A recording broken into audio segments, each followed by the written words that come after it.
Rana homemade কিচেনে আপনাদের স্বাগত জানাই। আজ আমি বানাবো পটলের ভাপা। তার জন্য আমি এখানে 4টে পটল নিয়ে নিয়েছি, দিয়ে এইভাবে ছাল ছাড়িয়ে রেখেছি। এবার এটাকে এইভাবে কেটে নেব।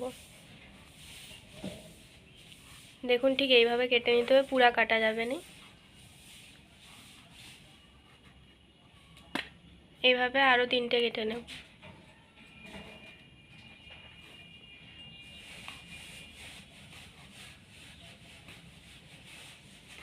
এইভাবে কেটে নিচ্ছি কারণ পটলের ভিতরে যাতে নুনটা ভালোভাবে ঢুকে যায়। সবগুলো কাটা হয়ে গেছে, তাহলে দেখে নিন আমি পটলের ভাপা কিভাবে রান্না করি। পটলগুলো আমি ধুয়ে নিয়েছি, এবার নুন মাখিয়ে নেব।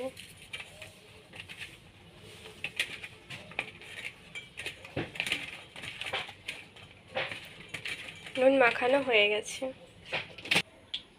এবার আমি একটি কড়া বসিয়ে দিয়েছি, এবার পরিমাণ মতো সরষের তেল দিয়ে দেব। এবার এপাশে আমি পটলগুলোতে নুন মাখিয়ে রেখেছিলাম, এবার আমি অল্প পরিমাণে হলুদ দিয়ে মাখিয়ে নেব।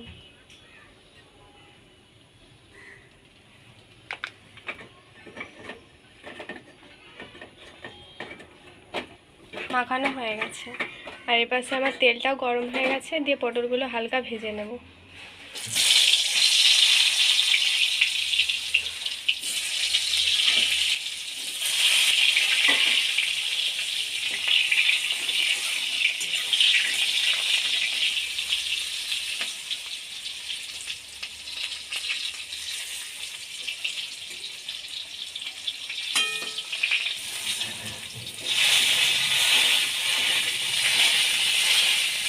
এইভাবে চিপে চিপে ভেজে নিতে হবে।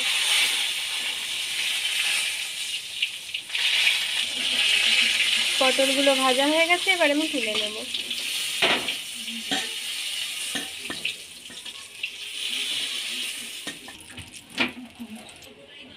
এবার পাশে আমি কড়া বসিয়ে দিয়েছি, এবার জল দিয়ে দেবো। জলটা এপাশে গরম হতে হতে আমি ওপাশে পটলটা সাজিয়ে নেব। এবার এপাশে আমি একটি টিফিন কৌটা নিয়ে নিয়েছি, এবার ওর মধ্যে ভেজে রাখা পটলগুলো দিয়ে দেব।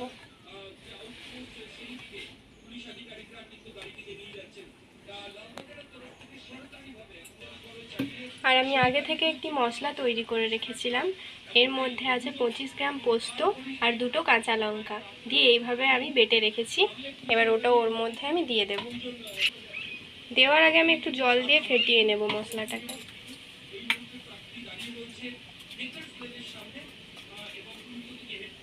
এবার এর মধ্যে দিয়ে দেব। যারা যারা আমার চ্যানেলটিকে আগে থেকে সাবস্ক্রাইব করেছেন তাদেরকে অসংখ্য ধন্যবাদ, আর যারা যারা সাবস্ক্রাইব করেননি তারা জলদি সাবস্ক্রাইব করে দিন, যাতে নতুন নতুন রান্নার ভিডিও আপনারা দেখতে পারেন।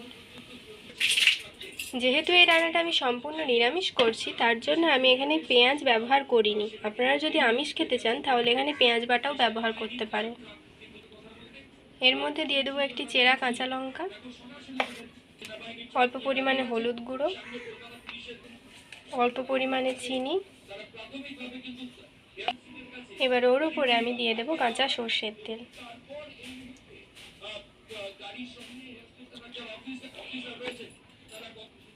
এবার একটু নেড়ে নেব।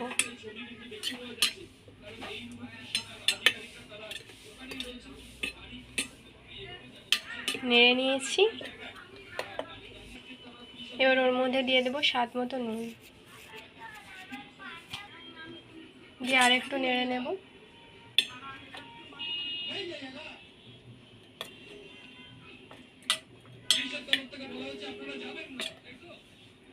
হয়ে গেছে, এবার আমি ঢাকা দিয়ে দেবো।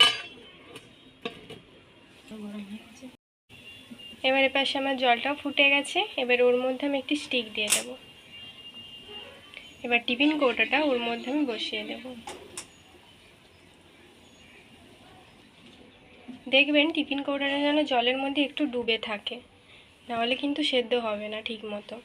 এবার আমি ঢাকা দিয়ে দেব। এবার 10 মিনিট পর আমি ঢাকা খুলব। 10 মিনিট পর আমি ঢাকাটা খুলে নেব, দিয়ে গ্যাসটা বন্ধ করে দেব, দিয়ে টিফিন কৌটাটা তুলে নেব। এবার টিফিন কৌটার ঢাকাটা খুলে নেব। দেখুন কত সুন্দর হয়েছে। আমার এই পটল ভাপা রেসিপিটা যদি আপনাদের ভালো লেগে থাকে তাহলে সাবস্ক্রাইব করুন আমাদের চ্যানেলটি, যাতে পরের ভিডিওর জন্য নোটিফিকেশান আপনারা পান। আমার পটল ভাপা তৈরি, এবার আমি নামিয়ে নেব। নামানো হয়ে গেছে। দেখুন, এটি দেখতেও যেমন সুন্দর হয়েছে, গরম গরম ভাতের সাথে দারুণ লাগবে খেতে। তা আপনারাও বাড়িতে খান, আমিও খাই। তো ভালো থাকবেন, সুস্থ থাকবেন। টাটা।